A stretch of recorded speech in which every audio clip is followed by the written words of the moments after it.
राधे राधे। जय माता दी दोस्तों। माता वैष्णो देवी के भव्य दरबार में मैं सभी का स्वागत करती हूँ। माता का ये जो अलौकिक दरबार है, ये जो भव्य और सुहावना दरबार है, ये जम्मू के कटरा में त्रिकूट पर्वत पर विद्यमान है। माता रानी का ये सुंदर भवन इतनी पहाड़ियों से घिरा हुआ है और बहुत ही सुंदर और मनमोहक दृश्य देने वाला है।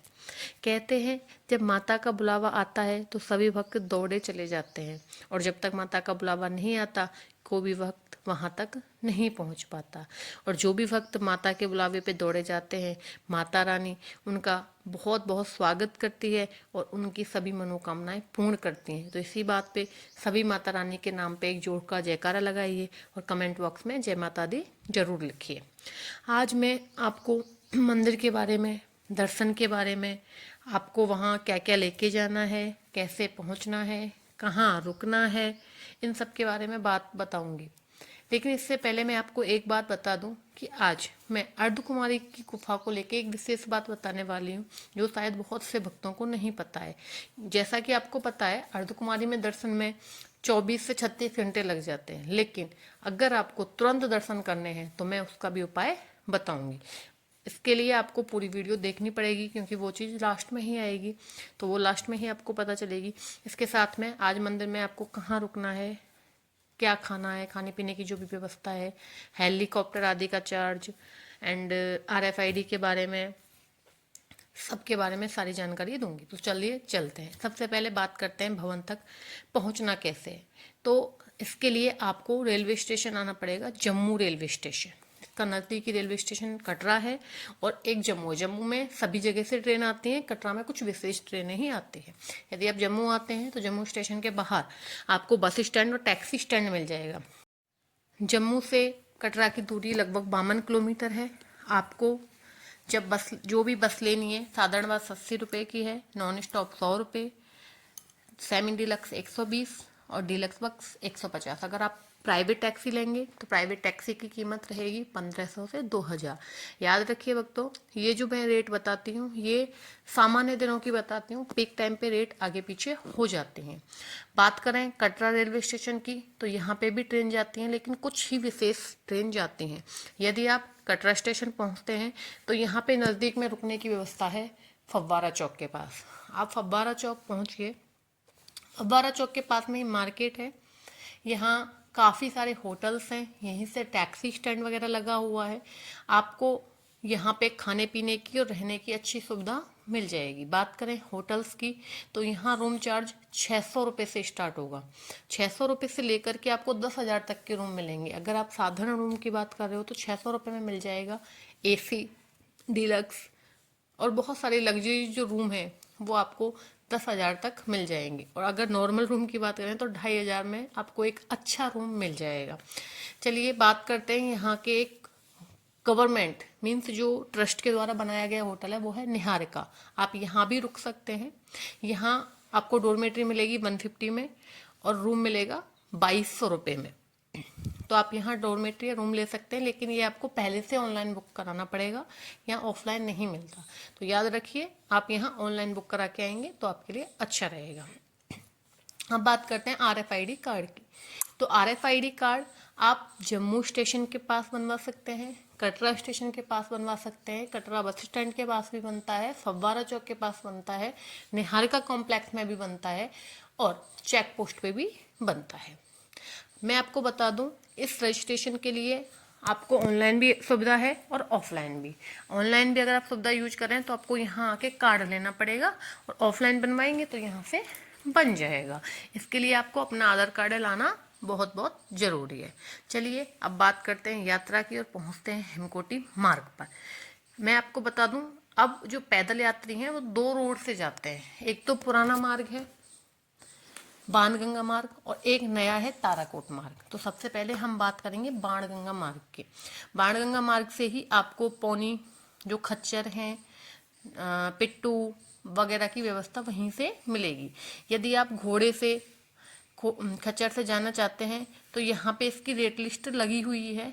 आप प्रीपेड जो रेट लिस्ट है उससे ही बुकिंग करें और जाएं। इसमें आपको फिक्स रेट मिलेगी। बाणगंगा से अर्धकुमारी 1500 से 1900 रुपये है, पालकी का, और बाणगंगा से भवन पालकी 4300 रुपये के समथिंग लेते हैं। इसी प्रकार से यहाँ घोड़े की भी व्यवस्था फिक्स है। पिट्टू जो होते हैं बच्चों को ले जाने वाले, उसकी भी फिक्स रेट है, जहाँ पे अर्धकुमारी जी तक का लेते हैं 250 रुपये और भवन तक का लेते हैं 550 रुपये। बाणगंगा का जो रास्ता है वहाँ पे आपको थोड़ी प्रॉब्लम ये होगी कि जो घोड़े हैं, खच्चर हैं, पालकी वाले हैं, वो इसी रोड से जाते हैं। यहाँ पे थोड़ी दूरी पर चलने के बाद आपको गुलशन जी का भंडारा मिलेगा, आप वहाँ प्रसादी प्राप्त कर सकते हैं। साथ में ही यहाँ सीढ़ियाँ भी बहुत बनी हुई हैं, यदि आप स्वस्थ हैं, अगर थकान नहीं होती तो आप सीढ़ियों के माध्यम से भी जा सकते हैं। साथ में एक बात बता दूं, इस रोड पे आपको दोनों तरफ दुकानें मिलेंगी, तो आप खाते पीते घूमते हुए जा सकते हैं। 5.5 किलोमीटर की दूरी तय करने के बाद आप पहुंच जाएंगे अर्धकुमारी की गुफा पे।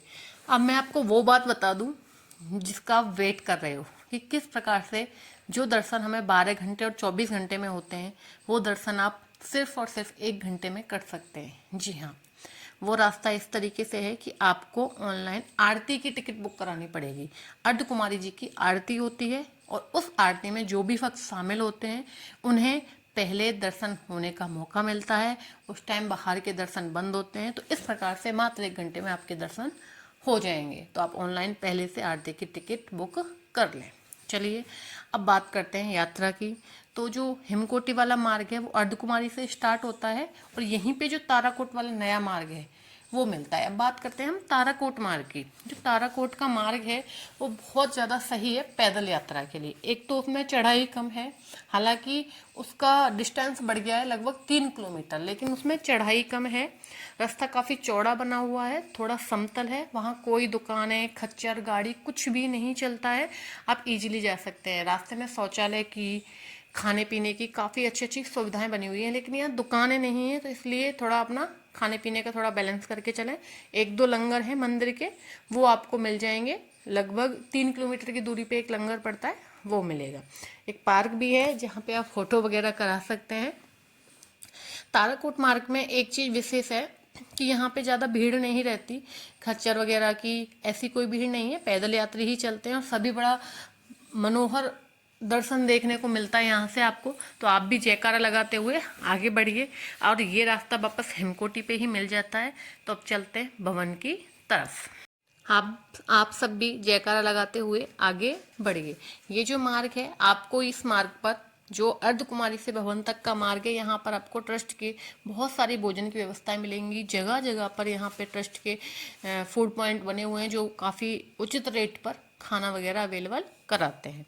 यदि आप चाहें तो अर्धकुमारी से और भवन तक और हिमकोट जो है वहाँ से भवन तक बाई बैटरी कार भी जा सकते हैं। तो अगर आप बैटरी कार से जाना चाहते हैं आप उससे भी जा सकते हैं। तो अब मैं बात करती हूँ बैटरी कार के चार्ज की। तो इसका चार्ज होता है लगभग 450 रुपये पर पर्सन, और इसकी बुकिंग आपको पहले से ऑनलाइन करानी पड़ेगी। तो अच्छा होगा कि आप ऑनलाइन बुकिंग कराएं और बैटरी कार की सुविधा लें, आप बैटरी कार से अगर जाना चाहते हैं। अगर नहीं जाना चाहते हैं तो अपनी यात्रा में आगे बढ़िए और जयकारा लगाइए माता रानी का।